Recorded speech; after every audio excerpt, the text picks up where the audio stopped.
Welcome to the Market Money Magnet guys. आज हम यहाँ बात करने वाले हैं यस बैंक के बारे में। अब यस बैंक को लेकर जो है आज दो बड़ी न्यूज़ हमें देखने को मिल रही है, जिसके चलते कि हमने देखा यस बैंक का जो स्टॉक है आज करीबन 8-9% क्रैश हुआ है। आप यहाँ देख सकते हैं कि यस बैंक का जो स्टॉक है इसने क्लोजिंग ही करीबन 8.10% के गिरावट के साथ दिखाई है। अगर आप इसका मार्केट ओपनिंग से ही परफॉर्मेंस देखेंगे तो निगेटिव ही देखने को मिला है। ओवरऑल आज जो है करीबन 10-11% के आसपास की गिरावट हमें कंटिन्यू यस बैंक में देखने को मिली है। इस गिरावट के जो पीछे दो बड़े कारण देखने को मिल रहे हैं। यस बैंक जो है ये लास्ट कुछ टाइम से कंटिन्यू चर्चा में तो है ही है, और आज दो बड़े रीजंस के चलते हमें यस बैंक का जो क्लोजिंग है ये भी मोर देन 8% की निगेटिविटी के साथ देखने को मिला है। तो आज इस वीडियो में हम दोनों रीजंस भी डिस्कस करेंगे, एज वेल एज भविष्य में अब यस बैंक को होल्ड करना या इसमें बने रहने के कोई चांसेस है भी या नहीं, हम ये भी डिस्कस करने वाले हैं। तो सबसे पहला रीजन है यस बैंक के गिरावट के पीछे, वो है Q3 का रिजल्ट। इस पर हमने एक डिटेल एनालिसिस वीडियो बनाया है, आई होप आपने वो देखा होगा। यहाँ हम सिर्फ एक ओवरलुक देखेंगे। जैसे कि यस बैंक का हमने अगर प्रॉफिट देखा तो आपने देखा ही होगा कि प्रॉफिट 91,000 से ज़्यादा का था, जो कि बढ़िया देखने को मिला। लेकिन जो प्रोविजनिंग है ये यस बैंक की कम नहीं हुई, जिसके चलते 91,000 का जो प्रॉफिट है ये 5,000 रिमेंड रह गया आफ्टर प्रोविजनिंग के। अब ये गलतियाँ प्रीवियस जो मैनेजमेंट था उसकी थी, लेकिन ठीक है, करंट मैनेजमेंट भी इसको सुधारने के साथ साथ गलतियों को फेस भी कर रहा है। तो जो प्रॉफिट है ये हमें 5,000 रुपये सिर्फ देखने को मिला था, 5,000 के आसपास देखने को मिला था, जो कि 91,000 के अबोव था ड्यू टू द प्रोविजनिंग। अब एनपीए जहां तक सवाल है, जैसे कि मैनेजमेंट ने डिक्लेयर किया था कि हम एनपीए कंट्रोल करेंगे, तो एनपीए कंट्रोल में देखने को मिला था। लेकिन यस बैंक को लेकर जो एक सैटिस्फैक्शनेबल हम कह सकते परफॉर्मेंस नहीं था, जो एक्सपेक्टेशन मार्केट की थी वो वैसी फुलफिल नहीं हो पाई, जिसके चलते कि मार्केट में हमें क्रैश देखने को मिला। ये तो एक रीजन था। अब सेकंड रीजन क्या है, अगर हम ये देखें तो सेकंड रीजन जो है वो है हाई कोर्ट का जजमेंट। जी हाँ, बॉम्बे हाई कोर्ट का देखने को मिला है, जो कि हेडलाइन के साथ तो ये बताया जा रहा है कि इक्विटी शेयर होल्डर के फेवर में और यस बैंक के अगेंस्ट है। अब वो एग्जैक्टली क्या था, तो एडिशनल टायर 1 यानी 81 जो बॉन्ड्स हैं, ये 81 बॉन्ड इशू किए गए थे यस बैंक के से, और ये जो बॉन्ड्स है 81 बॉन्ड्स ये करंट मैनेजमेंट ने ही प्रीवियस मैनेजमेंट ने इशू किए थे।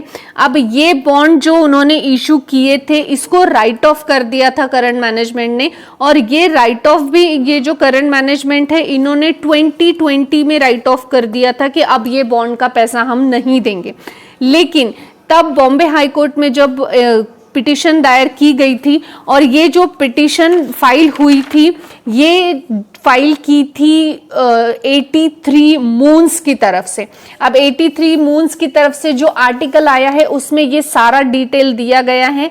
इसका वैल्यूएशन 80 फर्स्ट बॉन्ड का जो वैल्यूएशन है इसको जीरो करने के लिए ये याचिका थी, जो कि यस बैंक के अगेंस्ट में और बॉन्ड लेंडर के फेवर में दी गई है। अब ये जो बॉन्ड था इसको एफडी की रेट, जैसे एफडी का रेट अगर 5% है तो बॉन्ड का रेट 6 या 7% के आसपास है, ऐसे बताकर जो है इनको ये दिया गया था, जिसमें सेबी ने भी ऑब्जेक्शन लिया था, और सेबी की रिपोर्ट में भी नोटिफाई हुआ है कि यस बैंक के लास्ट मैनेजमेंट की तरफ से ये सब चीजें इंटेंशनली की गई थी, और ये फ्रॉड स्पेशली सीनियर सिटीजन्स के साथ हुआ था।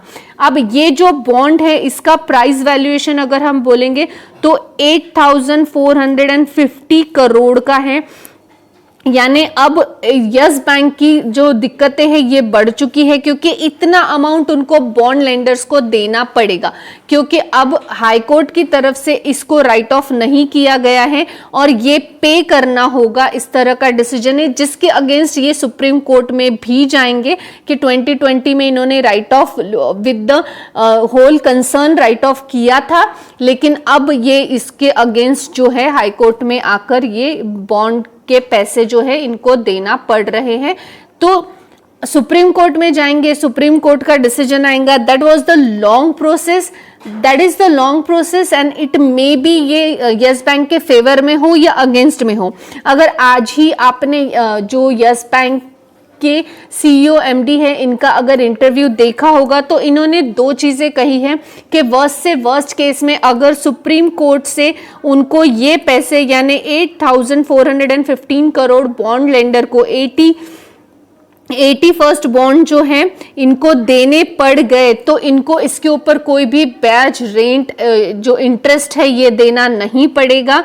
First thing. सेकेंड, उन्होंने कहा कि मोस्ट वर्स्ट केस वो इक्विटी भी कन्वर्जन इसकी कर सकते हैं कि बॉन्ड के पैसे के अलावा उनको यस बैंक में वो इक्विटी देंगे, तो ये भी चीज वो कर सकते हैं। यानी उनका ओवरऑल बोलना था वो दोनों सिचुएशंस के लिए रेडी है। अगर सुप्रीम कोर्ट ने राइट ऑफ किए हुए बॉन्ड को खारिज कर दिया हाई कोर्ट की याचिका को तो ये पैसे उनको देने नहीं पड़ेंगे, बट अगर इन वर्स्ट केस देने पड़ गए तो इंटरेस्ट देना नहीं पड़ेगा या वो इक्विटी भी ऑफर कर सकते हैं। तो दोनों में से कोई भी चीज यहां हो सकती है। तो यस बैंक को बेसिकली जो है दो न्यूज की वजह से लैप्स हो चुका है। एक तो Q3 के रिजल्ट और सेकेंड हाई कोर्ट में आज जो 80 फर्स्ट बॉन्ड के जो अगेंस्ट यस बैंक के जजमेंट आया है उसके चलते अगेंस्ट यानी 80 यस बैंक बॉन्ड के जो पैसे है ये यस बैंक को पे करना चाहिए बॉन्ड होल्डर्स को। इस तरह का जजमेंट है जिसके अगेंस्ट वो सुप्रीम कोर्ट में भी जाएंगे। अब यहाँ पे मोस्ट इंपॉर्टेंट क्वेश्चन ये आता है कि क्या ये सब गड़बड़ी के चलते यस बैंक हमारे लिए सिक्योर बचा है या नहीं।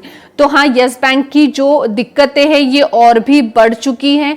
लास्ट मैनेजमेंट के चलते जो जो फ्रॉड है एक एक सामने आ रहे हैं, जिसके चलते 80 फर्स्ट बॉन्ड भी उसमें से ही एक है और अभी इसके चलते 8,415 करोड़ का जो एक और लटकती तलवार जो है ये यस बैंक पे आ चुकी है। जेसी फ्लावर के ARC में सारी चीजें कंप्लीट हो चुकी थी। अब कोर्ट के ऑर्डर के बाद यस बैंक को जो है 8,415 करोड़ पे करना पड़ सकता है, लेकिन वो सुप्रीम कोर्ट में जाकर आगे फर्दर क्या होता है देखते हैं। ये पे करेंगे या इक्विटी कन्वर्जन करेंगे ये सब तो फ्यूचर की बातें हैं, लेकिन हाँ यस बैंक की दिक्कतें अब और बढ़ चुकी है और मार्च महीने के बाद जैसे ही इनका लॉकिंग पीरियड खत्म होता है उसके बाद हो सकता है कि कोई भी इसमें से एग्जिट ना करे और यस बैंक के लिए बेटर पोजीशन देखने को मिले, या हो सकता है वर्स्ट भी यस बैंक के केस में हमें अब देखने को मिल सकता है। मैनेजमेंट अच्छा होने की वजह से अब भी एक उम्मीद बाकी है कि शायद मैनेजमेंट कुछ अच्छा करे या कर सके for the yes bank. I hope guys आपको इंफॉर्मेटिव लगी होगी। Thanks for watching.